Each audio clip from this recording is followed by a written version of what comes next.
وعلى آله وصحبه أجمعين.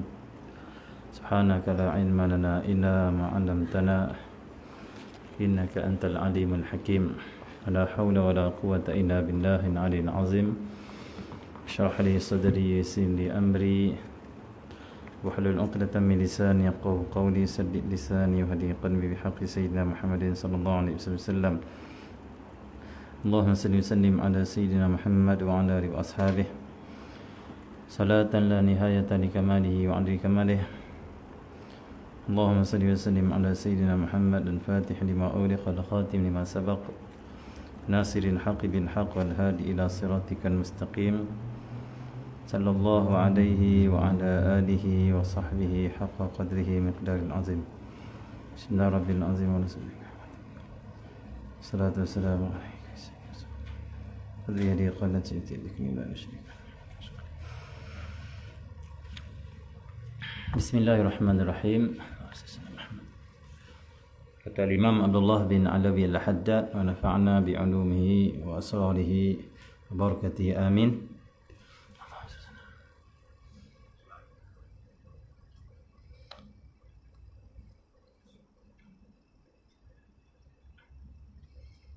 Wa qala Allah subhanahu wa ta'ala, wa ma khalaqtul jinna wal insa illa liya'budun. وقال تعالى فحسبتم أنما خلقناكم عبثا وأنكم إلينا لا ترجعون. قال تعالى يا أيها الإنسان ما غرك بربك الكريم. قال تعالى يا أيها الإنسان إنك كادح إلى ربك كدحا فملاقيه. Firman Allah Subhanahu wa taala, dan tidak aku jadikan jin dan manusia melainkan supaya mereka dapat beribadah kepadaku. Dasina Allah bin Abbas, liya'budun di sini adalah liya'rifun, supaya mereka dapat mengenal Allah Subhanahu wa taala. Allah SWT. Maksudnya Allah Subhanahu wa taala tidak menjadikan manusia dan jin ini sia-sia, tetapi penuh dengan hikmah, penuh dengan keistimewaan. Allah SWT. Di antara keistimewaan manusia dan jin, Allah cipta mereka, Allah cipta alam ini supaya mereka dapat melihat alam ini, dapat Allah SWT memahami dengan akal mereka tentang alam, tentang agama, untuk mereka mengenal Allah, untuk mereka tunduk kepada Allah Subhanahu wa taala yang akan menjadi kemuliaan kepada manusia dan jin. Allah SWT. Kalau kita tak ibadat, Allah SWT, Allah tetap Allah. Tetapi kenapa kita ibadat? Kita ibadat sebenarnya manfaat untuk diri kita sendiri, kerana Allah sayang kita. Allah nak kita hidup ni dalam keadaan mulia, bukan dalam keadaan hina. Bila kita taat Allah, tak ibadah pada Allah, itu adalah satu kemuliaan dan akan mendatangkan kebaikan yang sangat banyak pada diri kita, pada keluarga kita, pada sesama kita. Allah SWT. Jadi ini tidak sia-sianya ciptaan Allah Subhanahu wa taala. Dan Allah firman lagi, maka apakah kamu mengira bahawa kami menjadikan kamu bermain-main sia-sia saja, dan bahawa kamu tidak akan dikembalikan kepada kami? Maksudnya Allah jadikan kita tidak sia-sia, bukan main-main. Allah SWT. Kita hidup di dunia ini ada tujuan kita, ada tanggungjawab kita, ada misi kita. Dan firman-Nya Ta'ala lagi, wahai manusia, apakah yang memperdayakan kamu pada Tuhan kamu yang mulia itu? Allah SWT. Apa yang memperdayakan kita ni manusia ni, kata Allah, yang menyebabkan kamu itu berpaling daripada taat, paling daripada Allah SWT beribadah, paling daripada berzikir pada Allah. Apa memperdayakan kamu? Sedangkan Allah yang menciptakan kamu, Allah beri rezeki pada kamu, tetapi masih lagi manusia itu tidak bersyukur dan berpaling pada selain Allah Subhanahu wa taala. Okey, dan firman Allah Taala lagi, wahai manusia, sungguhnya kamu bekerja keras sehingga menemui Tuhan kamu. Sebenarnya kerja keras, maka kamu akan bertemu dengannya. Siapa sungguh-sungguh ibadah, mujahadah, zikir Allah SWT untuk dia dapat kenal Allah, nak bertemu dengan Allah dan keadaan Allah ridha pada dia, pasti dia akan dapat, kata Allah. Itu janji-janji Allah Subhanahu wa taala. Takkan sia-sia ibadat kita, takkan sia-sia sedekah kita, takkan sia-sia kita hadir majlis ilmu, takkan sia-sia kita berzikir, selawat, baca Quran, kita buat baik kat orang, kita jamu orang makan, kita ziarah sesama kita, tak akan rugi. tak akan sia-sia. Kenapa? Apa saja yang kita buat mengharapkan ridha Allah, mengharapkan kita bertemu dengan Allah dalam keadaan Allah kurniakan kita rahmatnya, keampunannya, syurganya, pasti kita akan dapat. Allah bagi. Okey, Allah bagi. Terus kata Imam Haddad, Allah subhanahu. Berfikir cara ini menambahkan rasa takut kamu kepada Allah. Berfikir apa ni? Berfikir kata kita ni banyak kekurangan dalam menunaikan hak-hak Allah, ibadat. Perintah Allah ni banyak kita tak tunai. Terenung tengok. Banyak salah kita dengan Allah, lalai kita. Merenung perkara macam ni menambahkan rasa takut kepada Allah. Akan timbul dalam hati rasa takut kepada Allah. Dan penting takut pada Allah. Karena bila kita takut pada Allah, dua perkara besar kita akan dapat. Yang pertama sekali, Allah SWT, tiga perkara semuanya. Yang pertama sekali, kita akan dapat hidayah. Hidayah Allah bagi orang yang hudal lil muttaqin. Petunjuk Allah, hidayah Allah ni bagi orang yang bertakwa pada Allah. Orang yang takwa, orang yang takut pada Allah Subhanahu Wa Taala, mereka akan dipandukan hidayah. Allah SWT. Okey ya. Yang kedua, orang yang takut pada Allah akan dapat apa? Mereka akan dapat ilmu daripada Allah, bimbingan daripada Allah Subhanahu Wa Taala. Wattaqullah wa yu'allimukumullah. Bertakwalah kamu kepada Allah, Allah ajar kamu ilmu. Waja'alnahu min ladunna ilma. Beri kepada dia, iaitu Khidir alaihi salam, ilmu sisi kami. Ajar ilmu yang istimewa yang Allah beri pada Sayyidina Khidir alaihi salam. Jadi begitulah juga orang yang bertakwa pada Allah. Allah kata apa? Wattaqullah wa yu'allimukumullah. Taqwalah kamu kepada Allah, Allah ajar kamu ilmu. Kalau kita nak ilmu daripada Allah, kalau kita nak Allah bagi ilmu yang luas, kita nak Allah bimbing kita dengan ilmunya, untuk kita mengenalnya, untuk kita dekatkan diri dengannya, untuk kita dapat ilmu-ilmu panduan untuk kita lepas segala masalah kita, takut pada Allah. Latih diri takut pada Allah. Allah SWT. Yang ketiga, orang yang takut pada Allah dapat apa? Dia akan dapat jauhi maksiat pada Allah SWT. Karena kurangnya takut pada Allah dalam hati kita menyebabkan kita ni buat maksiat. Kadang sayang pula maksiat. Kadang-kadang dia rasa nak tinggal pun rasa nak buat lagi ni, tak usah lagi lah. Happy dulu lah, nanti sebulan lagi kan. Nanti betul-betul rasa nak tinggal maksiat ni, aku tinggal. Kenapa jadi kata tak ada takut pada Allah atau kurang takut pada Allah? Tapi orang yang ada perasaan takut pada Allah, dia akan segera tinggal maksiat. Walaupun dia terjatuh dalam maksiat, dia akan segera bangun taubat pada Allah Subhanahu Wa Taala. Ya. Al-Habib Abu Bakar Al-Adni, dia mengatakan, Allah SWT, dia kata apa? Wahai anak-anak muda, jagalah, kata dia. Jagalah wahai anak-anak muda, dosa-dosa yang kamu buat dengan Allah Subhanahu Wa Taala akan ternampak di wajah-wajah kamu. Kita kalau buat maksiat, wajah kita akan nampak kita ni pendosa. Wajah yang tidak ada ketenangan, wajah yang penuh dengan siksaan, dipanggil sengsara, kesengsaraan. Sebab kita kalau maksiat pada Allah, kita ni hamba dia. Hamba bila tak ikut Tuhan ni, hidup tak aman. Macam mana mak ayah tak ikut, macam mana anak-anak tak mahu dengar cakap mak ayah dia, dahaka pada mak ayah dia. Allah SWT. Hidup dia takkan tenang. Walaupun dia gaji dia terbanyak, walaupun pangkat dia tinggi, tak akan tenang. Kenapa? Dahaka pada mak ayah. Dahaka pada Allah macam mana? Sama, tak tenang. Hidup akan tenang. Tenang tu payah nak masuklah hati. Kadang-kadang main tapi sat saja. Macam mana nak hilangkan semua ni?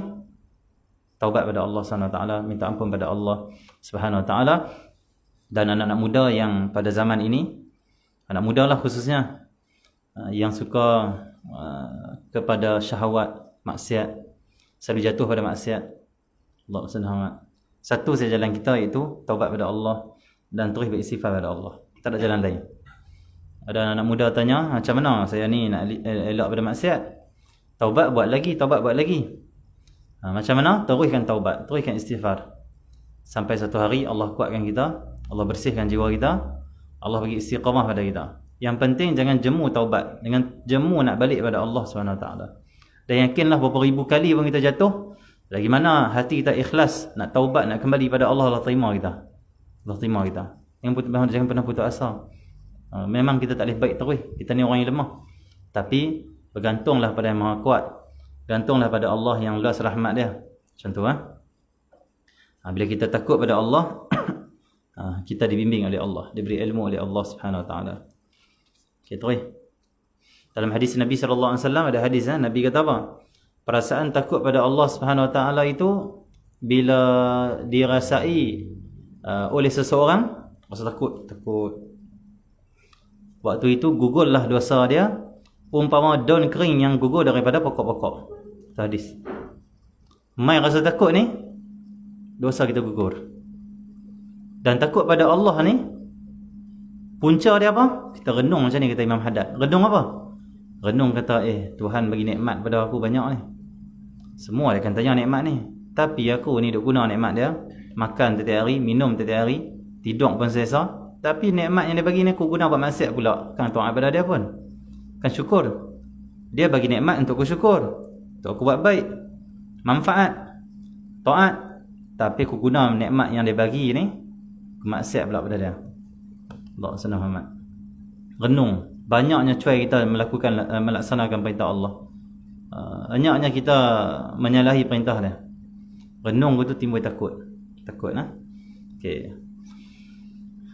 Kalau payah juga nak takut pada Allah ni, pergi kubur. Kubur ni terbaik lah. Pergi kubur, duduk dekat kubur tu, di samping kita baca Fatihah, baca doa, istighfar pada ahli kubur. Lepas tu kita nak apa? Muhasabah.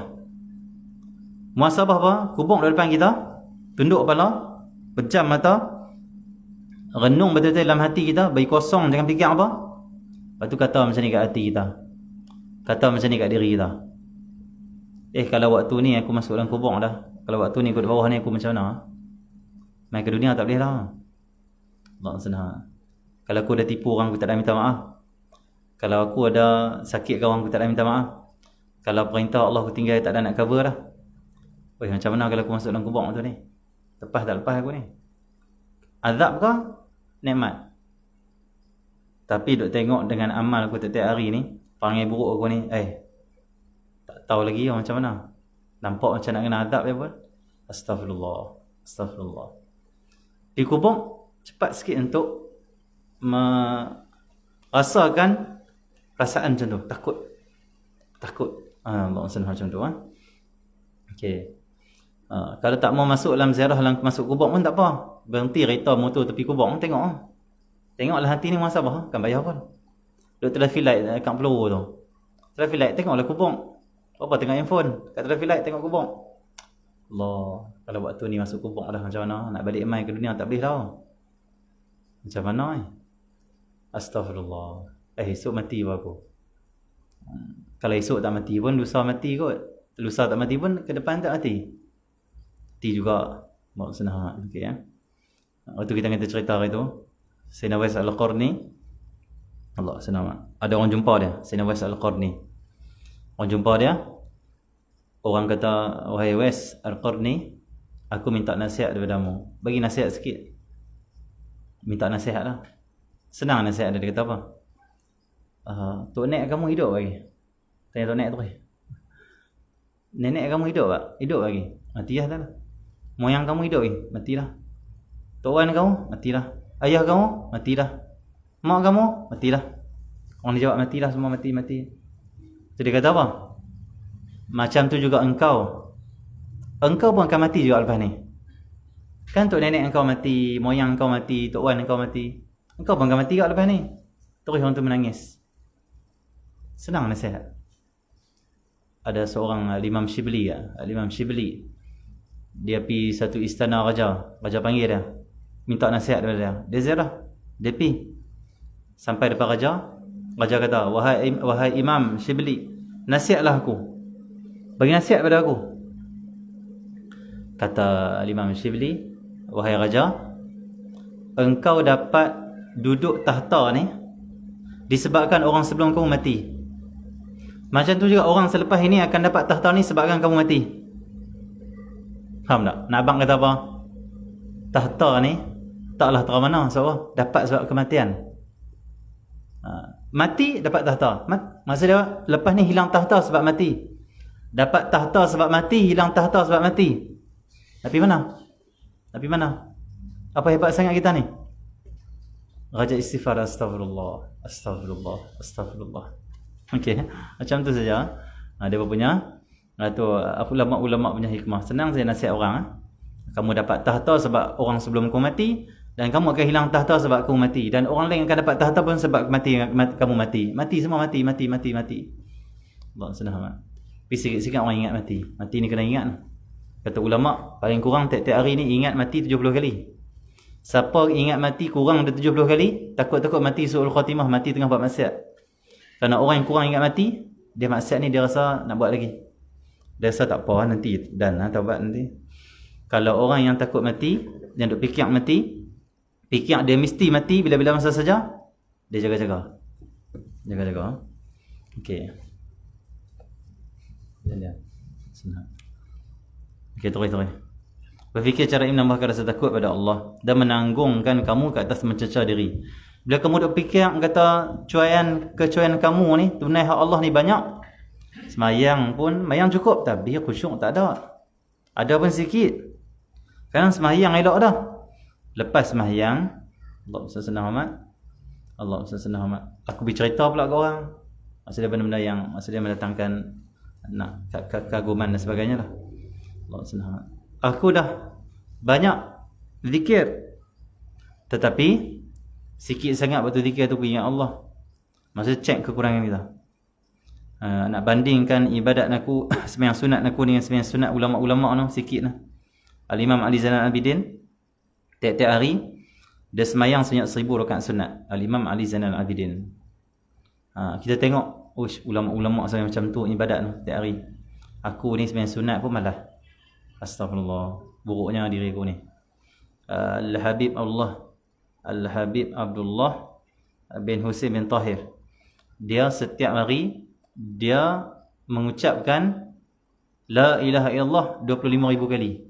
Zikir harian dia 25,000 kali. La ilaha illallah. Selawat pada Rasulullah 25,000 kali. Allahumma salli ala sayyidina Muhammad wa ala sayyidina Muhammad. 25,000 kali. Dan dia zikir ya Allah setiap hari 25,000 kali. Tapi setiap kali dia bersemang dengan orang, dia bagi ceramah, dia selalu mengatakan, saya ni bukanlah orang yang beramal soleh. Saya ni orang yang sedikit amal. Sangat sedikit amal saya. Tu 25,000 kali dia buat setiap hari. Okey ya. Jadi bila kita tengok ulama-ulama wali-wali banyak amal, depa amal dengan khusyuknya. Al-Imam Ali Zainal Abidin satu hari tengah sembahyang di dalam rumah. Sembahyang dalam rumah dia terbakar. Orang panggil wahai imam, keluarlah cepat, rumah kamu terbakar. Dia tak keluar sebab dia tengah sembahyang. Dia pun tak sedar rumah dia terbakar. Akhirnya orang kata meninggal dah imam kita ni, tak mau keluar ni, orang panggil ni. Allah senang. Sehingga kan bila dia bagi salam, dia sedang rumah dia semua terbakar. Yang tinggal hanya sejadah dia dan diri dia tak terbakar. Tenggelam. Khusyuk dengan Allah SWT. Allah senang. Itu solat awliya salihin. Okey, zaman salafun salih. Jadi Allah SWT Muhammad, kalau kita cek balik ibadat kita ni, kekurangan banyak. Jadi bila kita cek macam tu, renung macam tu, kata Imam Haddad, Allah SWT Muhammad, kamu akan mencerca diri kamu. Kita akan jadi orang yang selalu cerca diri. Kata aku ni tak baik, aku tak baik mana, buruk aku ni tak elok mana. Aku orang soleh. Jauh aku dengan kehidupan orang soleh. Tak ada ciri-ciri orang soleh pada diriku. Astagfirullah. Bagus renung macam ni. Renung kita ni banyak kekurangan, banyak kecuaian dalam menunaikan hak-hak Allah Subhanahu Wa Taala. Okey ya. Allah senang. Dan mengelakkan dari cuai dan melazimkan menyingsing ringan. Apa maksud menyingsing ringan? Bersungguh-sungguh. Kalau selalu kita renung kata kita ni banyak cuai dengan perintah Allah, lama-lama kita dapat elak daripada cuai. Allah senang. Seperti mana kata seorang ulama dalam kitab Tamyizul Ghafilin. Seorang ulama kata dia, setiap malam hendaklah seorang itu merenungkan dosa-dosa, kelalaian dia, kecuaian dia dengan Allah Subhanahu Wa Taala ataupun sama hamba Allah. Setiap malam sebelum tidur kena buat macam tu.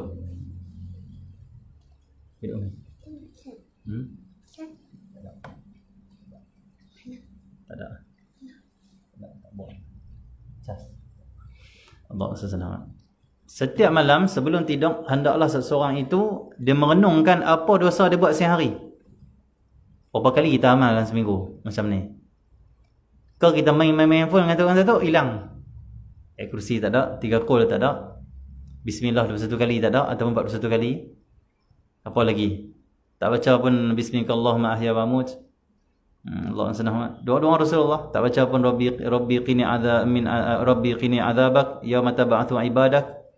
Tak tidur cara sunnahnya, tak ada wuduknya.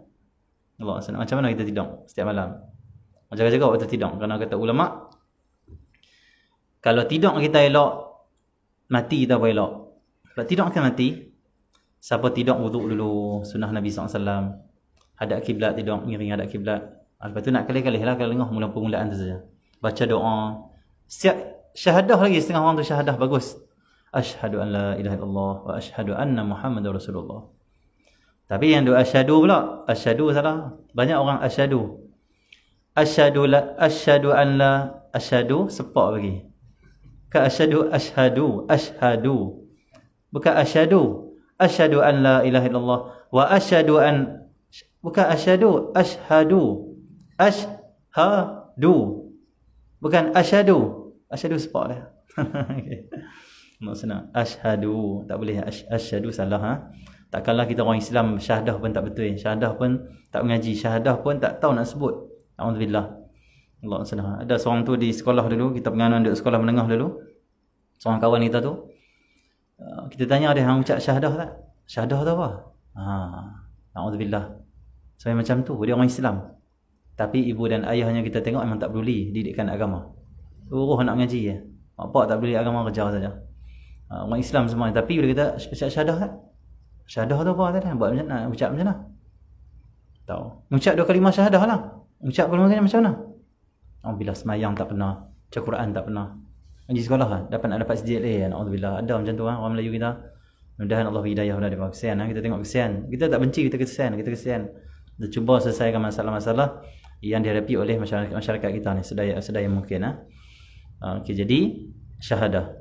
Jadi orang tidur ucap asyhadu an la ilaha illallah. Dan ucap syahadah ni pula dengan kena hadir hati, kena fahami makna. Bukan setakat ucap. Okey ya. Allah SWT. Okey, jadi bila orang tu tidur dengan dalam keadaan baik, dalam keadaan ingat Allah, mati dia pun ingat Allah, kata ulama. Ulama lah kata. Kerana tidur ni pun matilah sebenarnya. Tapi Allah SWT masih bangunkan kita lagi, Allah hidupkan kita lagi pada pagi tu. Kalau kita masih ditakdirkan untuk hidup, roh kita sebenarnya dah keluar. Allah SWT. Cumanya ada ulama yang menjelaskan roh ni ada 2. Yang pertama, roh yang keluar, dia boleh pergi Mekah, boleh pergi rata sampai kita mimpi Mekah dan sebagainya. Ada satu lagi roh, dia panggil apa? Itu nyawa kita, nyawa. Kalau keluar semuanya, mati kita. Allah SWT. Tapi Allah SWT masih lagi hidupkan kita. Sebab tu kita berdoa pada waktu pagi atau waktu bangun tidur, kita kata apa? Alhamdulillahilladzi ahyana ba'da ma amatana wa ilaihin nusyur. Segala puji bagi Allah yang menghidupkan kami selepas kami mati. Matilah, tu Nabi ajak. Memang Al-Quran pada cerita manusia tidur malam tu matilah, kata Allah. Allah matikan mereka. Cuma Allah hidupkan balik mereka bila tak sampai lagi waktunya. Hidupkan balik. Dan hati-hati, akhir zaman ni banyak orang mati dan tidur. Kerana itu alamat kiamat. Alamat kiamat, mati dan tidur itu alamat kiamat. Allah SWT. Kerana Nabi SAW sebut dalam satu hadis, min amratis sa'ah al-mautul faja'ah. Daripada sebahagian daripada tanda-tanda alamat-alamat kiamat, itu mati mengejut. Ramailah mati mengejut. Tengah tengok bola pun mati, tengah makan mati, tengah tidur mati, tengah berjalan jatuh mati. Banyak mati mengejut lah ni. Dan mati mengejut, mati yang tiba-tiba tanpa ada tanda, itulah alamat kiamat. Tanda zaman kita ni dekat dengan kiamat. Kita lah umat akhir zaman yang paling akhir sekali. Nabi kita Nabi akhir zaman lah. Kita ni umat akhir zaman yang paling akhir sekali. Kalau sahabat Nabi SAW, mereka pun umat akhir zaman. Kerana Nabi mereka Nabi akhir zaman. Zaman sahabat tu pun mereka dah umat, termasuk umat akhir zaman. Tapi kita ni umat akhir zaman yang paling akhir zaman sekali. Last sekali kita ni. Zaman kita ni lah yang paling dekat sekali dengan munculnya Imam Mahdi. Paling dekat dengan munculnya Dajjal. paling dekat dengan turunnya Nabi Isa, paling dekat akan keluar Ya'juj dan Ma'juj zaman kita. Zaman kita, kan zaman orang lain zaman kita. Kecuali kita mati muda, tak jumpa.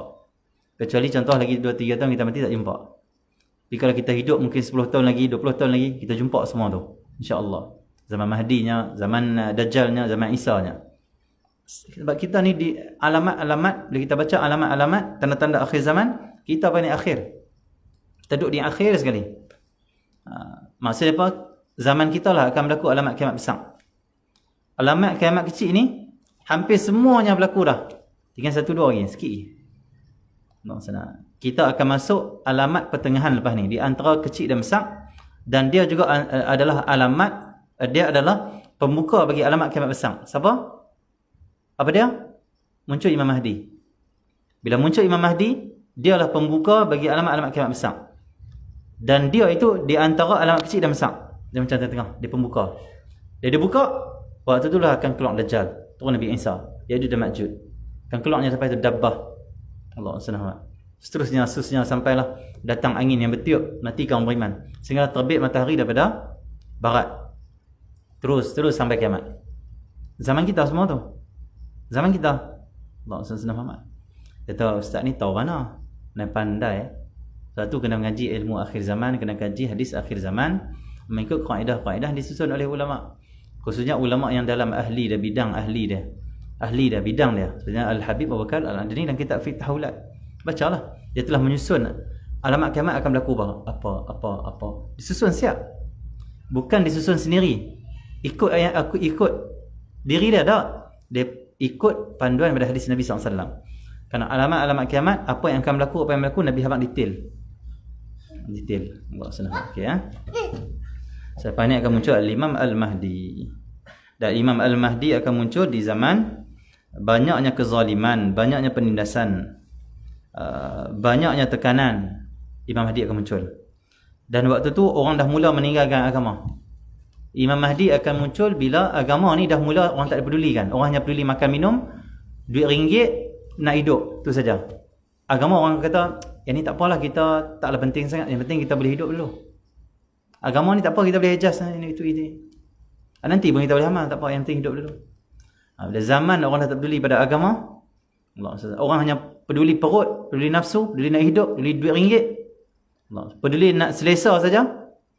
Waktu tu muncul Imam Mahdi. Dan zaman tu juga ditindas orang Islam, dizalimi manusia. Manusia tak dapat hak mereka. Di antara kita baca hadis-hadis tentang panji hitam akan keluar dari timur. Apa dia keluar untuk apa? Kata Nabi SAW, panji hitam yang keluar dari timur itu, mereka menuntut hak mereka. Maksudnya hak mereka banyak diambil. Seolah mereka itu dikontrol sepenuhnya oleh pihak tertentu. Sehingga mereka nak hidup pun kena ikut orang, tak boleh ikut apa yang mereka nak.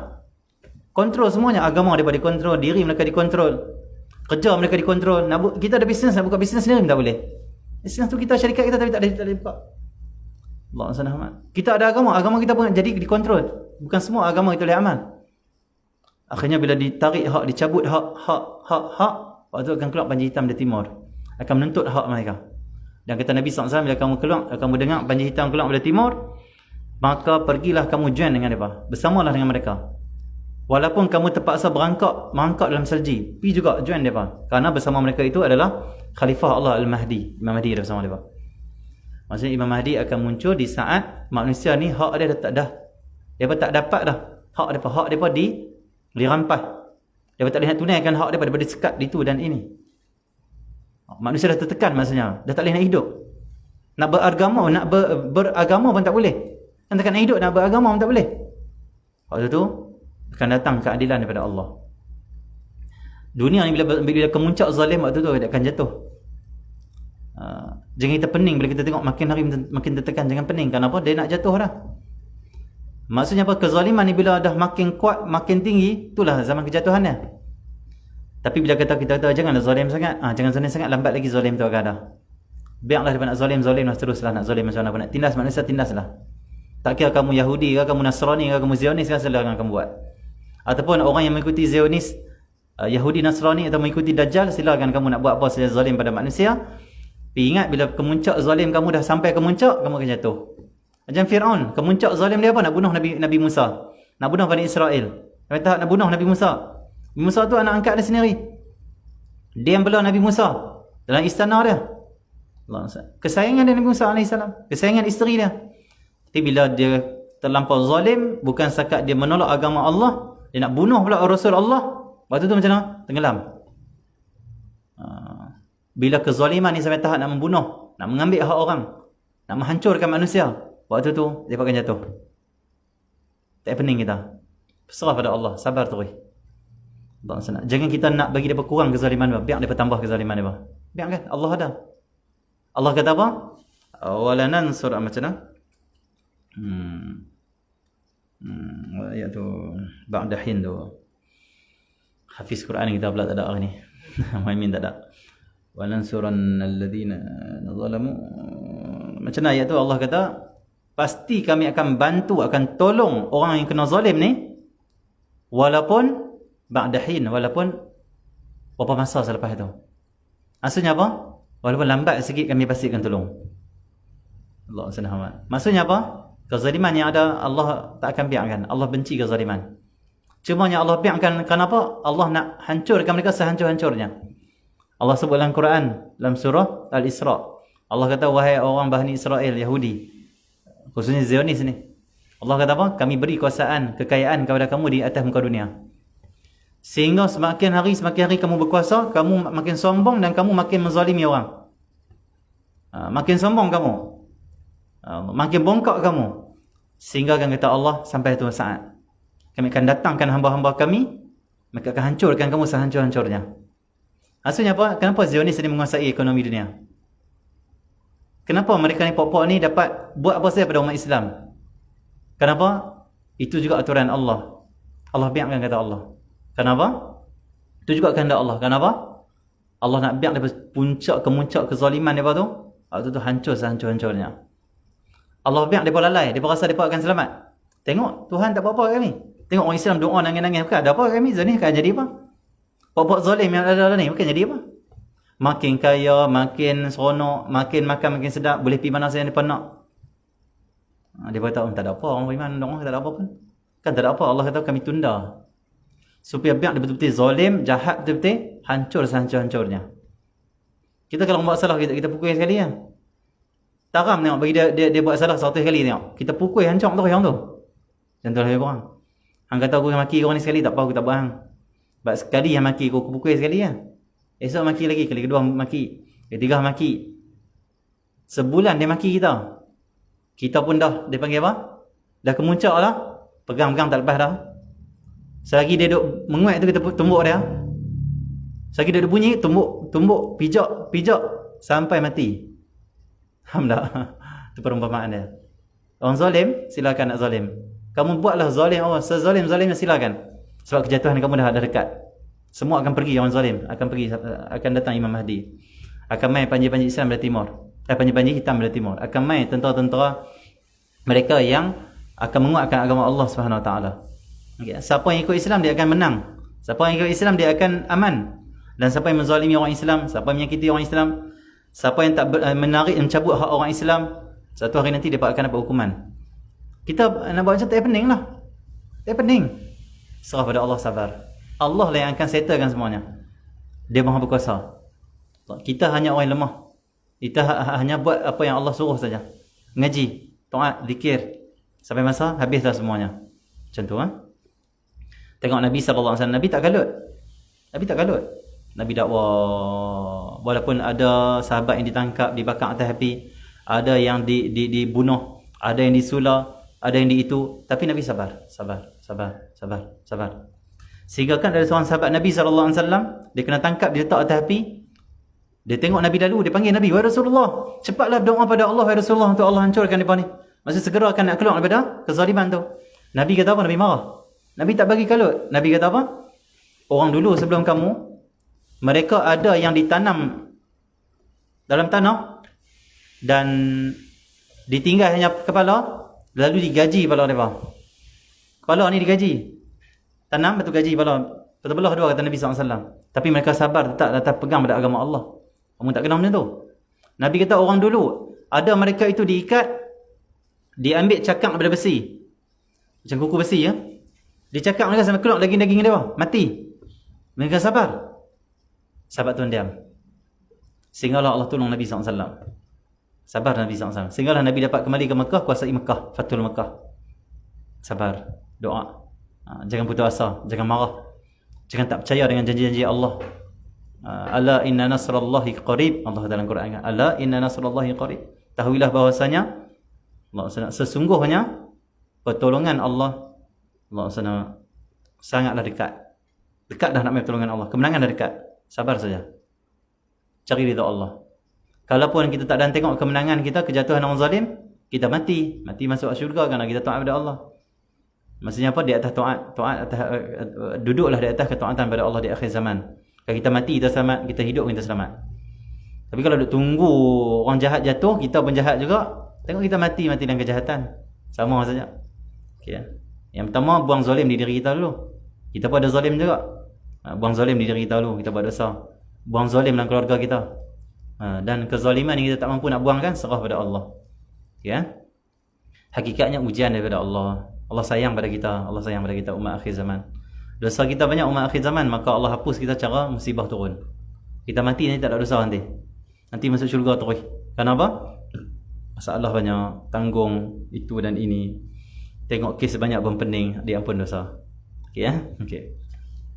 Tak apalah, serahlah pada Allah, serah pada Allah. Kita hidup macam biasa. Zikir terus, taat terus pada Allah. Yang penting sangat. Dunia memang macam tu. Memang tempat menduka cita kan. Tak pernah menggembirakan kita. Gembira pun ada tapi tak selalu. Itu dunia. Kita kena ingat kalau kita orang beriman, kita tak hina. Kita takkan rugi. Kita masuk dalam kubur, kita akan hidup seluas-luasnya kehidupan. Dan syurga nanti, nikmat senikmat-nikmatnya. Apa masalah? Berapa lama sangat nak hidup atas dunia ni? Kita pening-pening sangat ni. Pening macam mana ni kita nak hilangkan PKP? Berapa lama kita nak hidup? Lama sangat kita nak hidup, tak apalah, biarlah. Serahlah pada ahli dia, pakar dia, serahlah. Kita buat kerja kita sudah. Kita tak boleh nak padamkan semua yang dah, tak boleh. Okey ya. Pandang hikmah cukuplah, tenangkan diri kita. Okey ya, jaga diri kita, keluarga kita sudah. Okey, jadi Allah menyesatkan sikit lagi. Jadi orang yang dia selalu duk pandang cuai dia, kekurangan dia banyak, akan menyebabkan dia akan mengelakkan diri bila cuai. Siapa duk pandang, ish aku ni semayang ni banyak tak khusyuk, dia akan jaga khusyuk. Nampak? Siapa yang dia tak perasan dia tak khusyuk, dia tak pernah khusyuk pun. Tak cek masa dia tak servis. Orang kalau tak servis, dia tak tahu rosak apa. Orang bila dah tahu rosak apa, tahu punca dia, dia jagalah. Pemain tu kata apa? Hang jangan masuk lepak sangat, ni rosak dah ni. Ni bengkok benda itu benda ini. Tak apa, lepas ni aku jaga jangan masuk lepak. Macam tu diri kita. Kalau kita nak cek, khusyuk aku tak banyak ni. Zikir tak banyak, ingat Allah tak banyak dalam semayang aku. Mayang lebih kurang kan. Tak ada agung kat Allah, tak ada rasa hina diri, tak pandang pemberian daripada Allah. Nampak aku semua. Sibuk dengan aku bukan sibuk dengan Allah. Astagfirullah. Lepas ni nak berjaga khusyuk. Tak bagus ni tak khusyuk. Tak bagus ni tak ingat Allah ni. Tak bagus ni tak buat kerana Allah. Tak bagus ni. Tak akan jaga. Sebab tu kata Imam Haddad, renunglah setiap hari kekurangan kita banyak.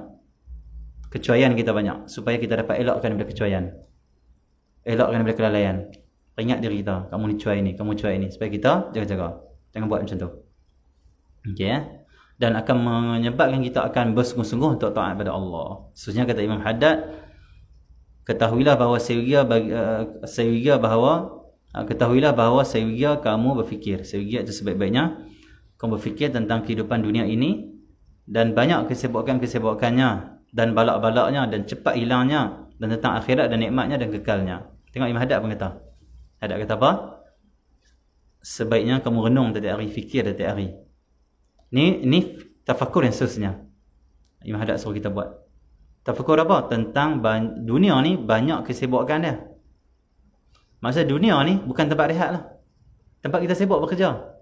Lagi nak kena semayang. Lagi nak kena cari nafkah. Lagi nak kena tidur. Nak kena tidur kena bangun pula. Allah SWT. Jangan kita pandang dunia ni nak rehat. Adakah rehat kat dunia ni? Orang kaya pun tak rehat, orang miskin pun tak rehat.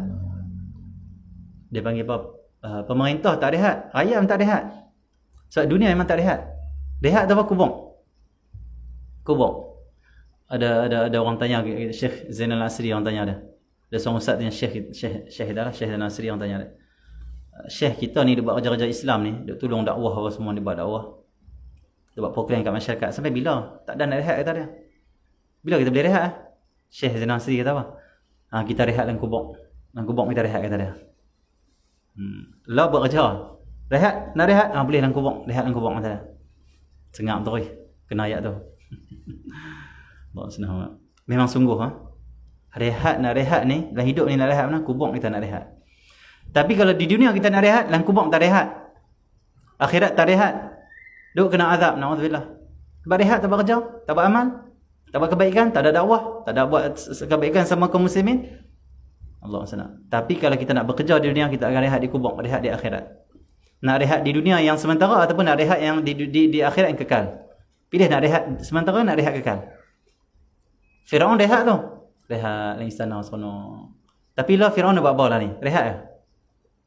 Berapa puluh ribu tahun dah Firaun ni tak rehat-rehat. Dia buat apa? Dia kena azab. Kita mau jadi macam Firaun? Tak mau, na'udzubillah. Kita nak jadi macam Rasulullah SAW. Nabi bekerja sepanjang hidup dia. Nabi berkhidmat. Nabi, kata Sayyidina Aisyah, Rasulullah tidak ada waktu rehat. Rehat Rasulullah pun hanya macam curi-curi gitu. Maksud Nabi sentiasa bekerja, tak ada waktu lapar-lapar, relax, tak ada. Tetapi lah ni Nabi buat apa? Sana, rehat di alam barzakh sana. Maksudnya apa? Bahagia di alam barzakh sana. Bekerja, dunia bekerja. Bangun bekerja. Anak-anak bekerja untuk mak ayah. Macam mana? Khidmatlah. Suami untuk isteri, isteri untuk suami. Bekerja terus. Kita hamba kepada Allah kita, pada Tuhan kita apa? Ibadat pada Tuhan. Pada Nabi macam mana? Khidmat, tolong agama Nabi. Buat dakwah. Kalau kita tak boleh nak mengajak ilmu, hadir balik ilmu, tolong Nabi SAW macam tu. Kalau kita tak hadir balik ilmu, tak buka online, ustaz-ustaz tak boleh ngajak, tok-tok guru syekh-syekh kita tak boleh ngajak. Lepas tu agama Nabi takkan tersebar. Orang yang tolong agama Nabi bukan orang mengajak agama, orang yang hadir dengar tu. Sama saja. Sebab itu kata Nabi SAW dalam hadis, dunia ini semua terlaknat, melainkan orang yang mengajarkan ilmu, orang yang mempelajari ilmu, dan orang berzikir pada Allah. Ini semua kena laknat. Kalau kita hidup tak ada kaitan dengan tiga ni, kena laknat. Alhamdulillah. Kalau kita tak ada orang mengajar, jadi orang belajar. Jadi kita tolong agama Allah, hidupkan agama Allah. Kalau pun tidak ada ni, berzikir, ingat Allah banyak, sembahyang, apa dipanggil, buat benda-benda yang baik-baik yang Allah perintah. Tak kena laknat. Tak kena laknat. Okey ya. Jadi Allah SWT Muhammad kerja terus. Kerja terus. Buat terus, bangun, amal. Kita kalau rehat di dunia ni, mesti masalah mai. Dia kalau rehat. Contoh cuba kita kata macam ni, aku nak rehat 3 hari, aku tak mau pergi mana. Lepas 3 hari tu masalah mai banyak. Kenapa? Banyak benda kita tak buat, akhirnya kena cover lepas 3 hari tu. Kan pening. Satu terus buat kerja setiap hari. Buat sikit-sikit setakat mampu buat. Cari nafkah untuk diri sendiri, ibadat pada Allah. Semua kerja itu. Kerja semua. Ziarah kawan-kawan, tolong kawan-kawan, belanja kawan-kawan. Hadir balik ilmu, yang boleh ajarkan ilmu. Allah SWT. Tengok orang susah kita tolong. Tak ada nak tolong pun kita doa pada mereka. Bangun, kerja, maksudnya amal. Buat. Bukan rehat, nanti akan datang masalah banyak. Sebab dunia bukan tempat rehat. Tempat bekerja. Dunia mazra'atu lil akhirah, macam tu. Nabi ulama kata, dunia ini dia adalah ladang bagi akhirat. Ladang ni apa? Tempat kerja. Akhirat tu tempat petik hasil saja. Nak rasa hasil saja, nak sedap-sedap. Tapi kalau di dunia kita tak bekerja buat ladang, akhirat nak petik apa? Allah SWT. Akhirat bukan kita kena petik, kena pukul lah. Macam tu okey. Allah SWT. Alhamdulillah min dzalik. Okey ya. Bekerja terus para nabi, para rasul, para awliya salihin, semuanya bekerja, bangun taat pada Allah SWT. Okey. Jadi dunia ini tempat sibuk. Okay. Sebab itu bila kita faham dunia ini tempat sibuk, jangan sibuk sampai tinggal perintah Allah. Kerana Allah SWT. Orang yang sibuk sampai tinggal perintah Allah SWT, dia sibuk dengan selain Allah. Orang yang sibuk dengan selain Allah SWT Muhammad, dunia dia dapat, tapi akhirat dia tak dapat. Dunia tempat sibuk, tapi kena ingat sibuk juga dengan Allah. Sibuk juga dengan agama Allah. Sibuk juga mengaji. Biar semua kita sibuk. Bukan sibuk dunia, akhirat tak sibuk. Sibuk semuanya. supaya kita jadikan dunia ni memang sibuk. Dan jangan pening kita sibuk. Orang pening, sibuk aku lah ni. Bagus sibuk, kenapa? Itulah kehidupan dunia. Tapi kalau kamu tidur, bahaya. Kenapa? Kamu akhirat kamu sampai awal. Faham tak? Akhirat tempat rehat. Tiba-tiba dia rehat dunia. Umpama dia duduk akhirat dah. Tak betul lah dunia. Kenapa jadi akhirat dah? Maksudnya kamu punya tempat tu dah jadi celaru dah tu. Sistem tak betul tu. Short tu. Allah senang. Kita bekerja sibuk bagus. Alhamdulillah. Tapi saya pastikan sibuk kita sibuk kepada benar-benar datangkan ridha Allah Subhanahu Wa Taala. Okey ya. Dan balak-balaknya. Dunia ni kamu kena renung, balak banyak, musibah banyak. Memang macam tu Allah buat. Serah pada dia, minta pertolongan dia. Jangan duk pening awak lah macam ni, zaman kita jadi macam ni. Dah memang dunia macam tu. Akhirat tu tempat rehat, akhirat tu nikmat. Akhirat tu lebih baik. Allah dah kata dalam Quran, akhirat lebih baik.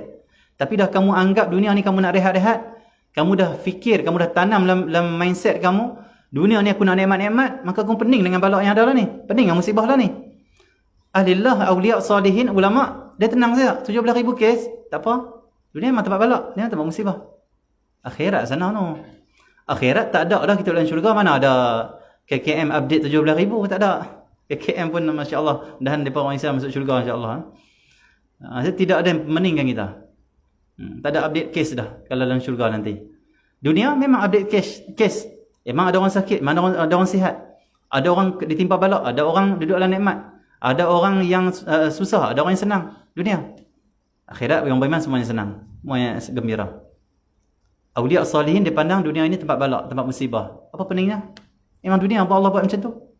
Kalau kita tak mau dunia jadi macam ni, maksudnya kita Allah SWT tak faham Allah cipta dunia untuk apa. Kata Syekh Bakar bin Salim, dunia ini tempat ibtilaat, tempat Allah turunkan balak, musibah. Dan penuh dengan hikmah lah Allah buat tu. Supaya kita kenal dia apa semua, takut pada dia sebab kita ni dihapuskan dosa apa semua untuk orang beriman lah. Dan kata Syekh Bakar bin Salim, kamu tu wahai manusia, kamu tu wahai insan, kamu termasuk dunia. Maka kamu kena agak balak. Dan kenapa Allah timpakan balak yang banyak musibah dan kita rasa tak seronok hidup lah ni? Sangat bagus, positif. Bukan setakat positif COVID, positif ni apa yang berlaku ni. Kenapa? Allah nak sedangkan kita. Dunia ni terang ni ya. Hampa nak lagi dunia? Hampa masih teringin lagi dunia nak hidup senang ni? Buat amal soleh, hidup sana. Sudah, dunia yang terang ni saja.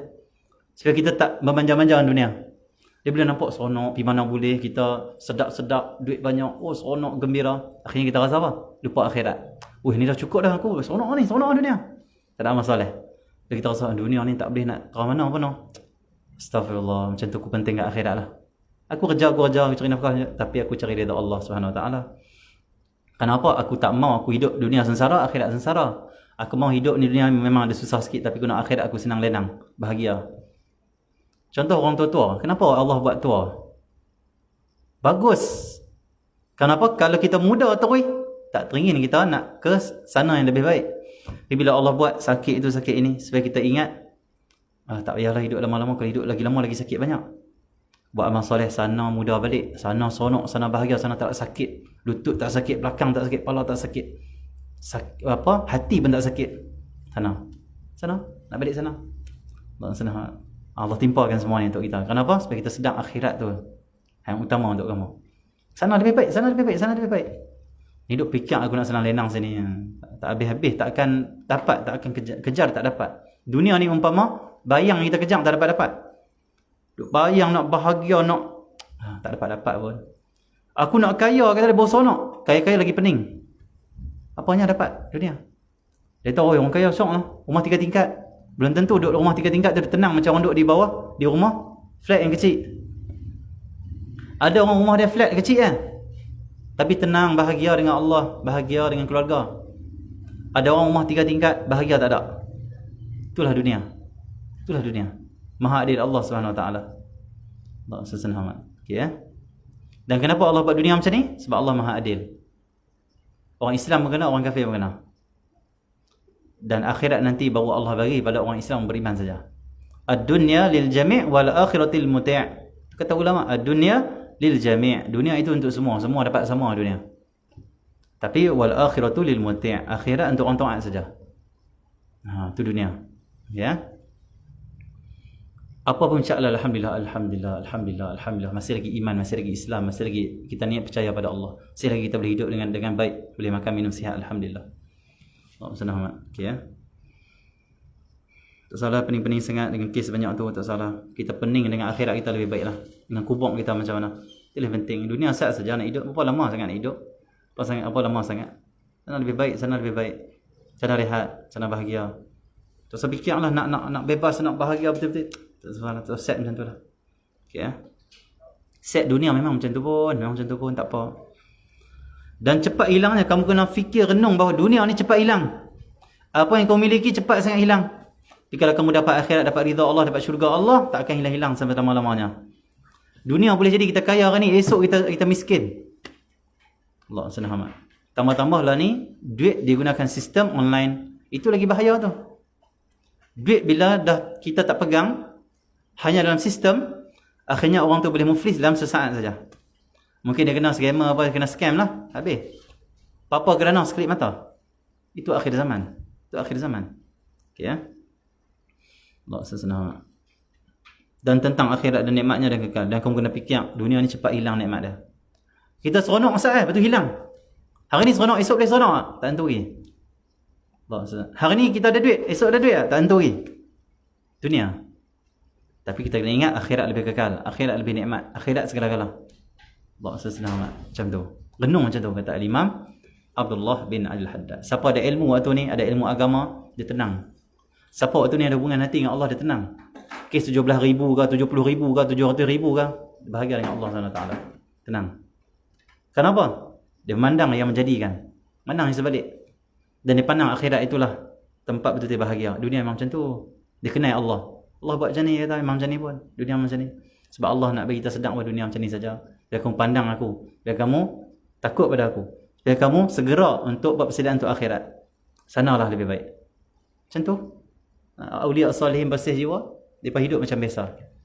Daripada sebelum PKP, waktu PKP, ataupun lepas ni akan habis PKP, awliya salihin macam tu hidup. Orang bersih jiwa macam tu hidup. Tak berubah. Alam berubah. Cuaca berubah. Trend hidup berubah. Manusia berubah. Kes berubah. Varian apa, Delta ke, Belta ke, Beta ke, Toyota, Honda apa semua. Berubah apa pun saja. Awliya salihin tak berubah. Hati dia tak ubah. Tetap pandang semua daripada Allah. Akhirat lebih baik. Allah, akhirat lebih baik. Allah, akhirat lebih baik. Habis? Allah senang amat. Dia tak berubah. Akhir zaman semuanya berubah. Tahawulat, taghayyurat, berubah. Alam berubah, cuaca berubah, keadaan manusia berubah, panggil manusia berubah. Sistem itu berubah, sistem ini berubah. Pasport pun akan berubah lepas ni. Ada pasport baru lah apa semua contoh ya. Semua berubah, tapi awliya salihin tak berubah. Kenapa? Mereka dah tetap hati dengan Allah. Daripada haqqul yaqin, ainul yaqin. Tak. Macam tu depa, awliya salihin. Sebab depa ada asas ni agama, asas ni ilmu. Daripada zikrullah bagi. Akhirnya sampai depa merasakan sebelum PKP kuasa sama, lepas PKP kuasa sama. Nanti kalau PKP hidup lagi sama. Allah itu dia tu yang buat, dia tu yang takbir, bukan yang lain. Dia, semua dia. Macam mana dulu dia bagi banyak hikmah dalam apa yang dia buat, Allah pun sama. Ada. Dia ada. Dia akhirat lebih baik. Awliya salihin tu ada hidup macam tu. Insya-Allah nanti kita akan sambung lagi tentang tafakkur. Sallallahu alaihi wa sallam. Alhamdulillah, hari ni kita ada soalan ni tentang main forex. Ada ulama kata haram. Allah A'lam. Ada ulama kata boleh, tak tahulah. Tapi dia ni dah syubhah. Ada pandangan kata haram, ada kata boleh. Kalau ikut pandangan saya lah, tak usah duk main lah forex ni. Ulama kata haram, ada ulama kata boleh pula. Jadi syubhah. Tak tahu benar kita pun tak erti, kita tak masuk, tak main benda ni, kita tak tahu betul-betul benda ni macam mana. Banyak lagi benda lain kita boleh buat untuk menjana ekonomi kita. Kenapa kita duk cari benda yang syubhah, benda yang kita pun meragukan. Bahkan ada khilaf pula. Keluar daripada khilaf, senang. Okey ya, wallahu alam. Dan kita kena ingat kalau kita nak main satu saham ke ataupun apa saja yang jenis untuk menjana duit, kalau kita ingat kalau ada syubhahnya dan benda yang tak betulnya, kita kena ingat kita akan senang pun. Allah kata dalam Quran, "Wa may yattaqillaha yaj'al lahu makhraja." Dan siapa takwa pada Allah, Allah jadikan untuk dia jalan keluar. Kalau kita buat benda tak betul, bisnes tak betul, cari duit tak betul, ada jalan keluar kan? Tak ada, sebab tak ada takwa. Kalau kita bertakwa pada Allah, jual cok pisang pun ada jalan keluar. Kita bertakwa pada Allah, jual nasi lemak pun ada jalan keluar. Allah bagi jalan keluar daripada masalah. Tapi kalau kita nak kaya semata-mata tapi tak ada takwa pada Allah, tak utamakan agama Allah, tak utamakan hukum, tak ada warak, Allah tak hati-hati dengan masyubhah, kita kena ingat duit banyak tapi masalah pun bertambah. Akhirnya dia ingat nak lepas masalah kecil, rupanya dia pergi ke masalah besar. Keluar mulut buaya, pergi mulut negara. Macam tu Allah selamat. Jadi wallahu alam, kita tak tahu hukum jelasnya macam mana, tapi saya tengok, kita ikuti beberapa orang tok-tok guru, ustaz-ustaz kita, ada pandangan perbezaan pendapat di antara mereka. Jadi kalau kita jalan warak, nak warak ni, tinggalkanlah, cari hak yakin lah. Innal halala bayyinun wa innal haram bayyinun. Halal jelas, haram pun jelas. Cari yang jelas adalah halal. Jangan jauhi benda yang haram ataupun yang syubhah. Selesai. Nak kaya terang benar sangat ni hidup dunia ni. Tak Allah zaman kaya cukuplah boleh makan halal, cukuplah alhamdulillah. Kata ulama, kekayaan itu bukan kesenangan, dan kekayaan bukan duduk dekat duit kamu banyak, harta kamu banyak. Tapi duduk dekat kamu syukur dan nikmat yang Allah bagi tu. Yang tu kaya sebenar. Duit ratus ribu tak pernah syukur pada Allah, bukan kaya tu. Miskin. Hati kosong daripada memandang Allah, miskin. Fakir, tak ada apa-apa tu. Hidup tak ada apa, mati dia lagi teruk. Tapi kalau kita ada duit sebulan, sehari kerja dapat RM50, sebulan ada RM1,000, kita syukur dengan nikmat Allah. Itulah sebenarnya nikmat, itulah sebenarnya kekayaan. Kerana kita rasa cukup apa yang Allah bagi, rasa syukur pada dia. Macam tu. Okay, itu yang bernilai, itu nikmat yang bernilai. Kita dapat ingat dah. Tak tahulah, Allah boleh tanyalah ulama-ulama yang lebih ahli lah. Ulama-ulama tu guru kita yang lain. Mufti-mufti dan semoga ada fatwa. Dia tengok mufti.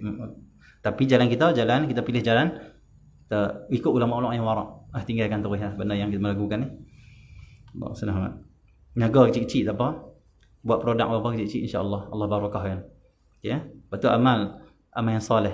Insya-Allah Allah buka rezeki. InsyaAllah hari ini kita ada tajaan dan Abang Razak sekeluarga Taiping. Mohon doakan kami sekeluarga senantiasa istiqamah melakukan ketaatan, anak kami seorang saja jadi anak salihah dan menjadi dunia dan akhirat. Amin. Sebenarnya Akmal Fahim Qurazi pada batas Kedah. Doakan saya cepat sembuh, doakan kuat tabah hadapi ujian, dengan makrifah, dapat kebaikan dunia dan akhirat, dapat ridha Allah dan kasih sayang Allah.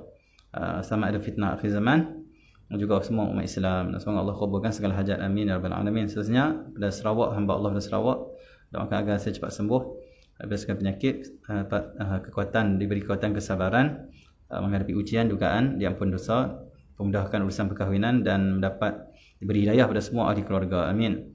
Seterusnya Nik Dahana binti Magat, suami anak-anak, ibu mertua, arwah ibu bapa dan arwah bapa mertua dari Jitra Kedah.